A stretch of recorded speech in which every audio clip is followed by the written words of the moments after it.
My name is Matthew Walker. I am a professor of neuroscience and psychology at the University of California, Berkeley, and I am the author of the book, Why We Sleep. What are things that we can all do tonight and in the future to start getting better sleep? Well, beyond carving out a non-negotiable 8-hour sleep opportunity, there are probably at least 5 things that we can do. The first is that we have to try and maintain regularity. And if there's one thing that you take away from this, it would be going to bed at the same time and waking up at the same time, no matter whether it's the weekday or the weekend. Even if you've had a bad night of sleep, still wake up at the same time of day and reset. The second thing is that we are a dark-deprived society in this modern era, and we need darkness in the evening to allow the release of a hormone called melatonin. And melatonin helps the healthy timing of our sleep. So try to dim down half the lights in your home in the hour before bed. Stay away from screens, especially those LED screens. They emit blue light that actually puts the brakes on melatonin. And those blue light emitting devices fool your brain into thinking that it's still daytime, even though it's nighttime and you want to get to sleep. The third key ingredient is to keep it cool. Many of us actually have a bedroom that's too warm in terms of temperature. So an optimal temperature is about 68 degrees Fahrenheit or about 18.5 degrees Celsius. And the reason is that your brain and your body need to drop their core temperature by about 2 to 3 degrees Fahrenheit to initiate good sleep. And that's the reason that you will always find it easier to fall asleep in a room that's too cold than too hot. So having a cool room actually takes your brain and body in the right temperature direction to get good sleep.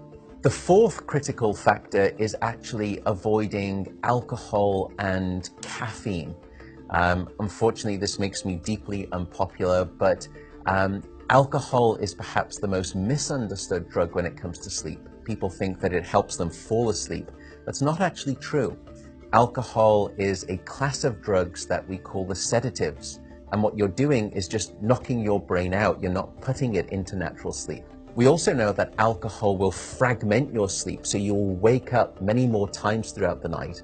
And alcohol is also a very potent chemical for blocking your dream sleep or your rapid eye movement sleep.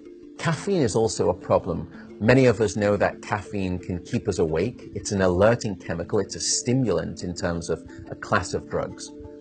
But few people know that even if you can have a cup of coffee after dinner and you fall asleep fine and maybe you stay asleep, the depth of the deep sleep that you have when there is caffeine within your brain isn't as deep as when you have abstained from that cup of coffee after dinner. So as a consequence, you wake up the next morning, you feel unrefreshed, and you don't remember waking up or having a difficult time falling asleep, but now you find yourself reaching for 2 or 3 cups of coffee in the morning, and you develop this dependency, this addiction cycle.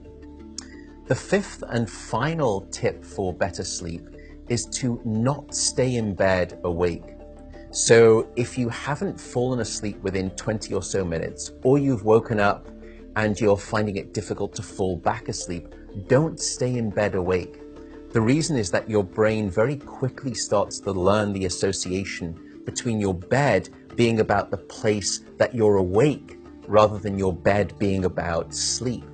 So the advice is to get up, go to another room, and in dim light, just read a book. No screens, no email checking, no food.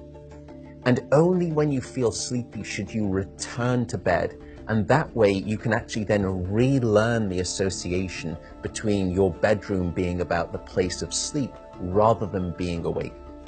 I should also note that some people don't like the idea of getting up and going out to a different room if it's dark and they're warm in bed. An alternative is actually meditation.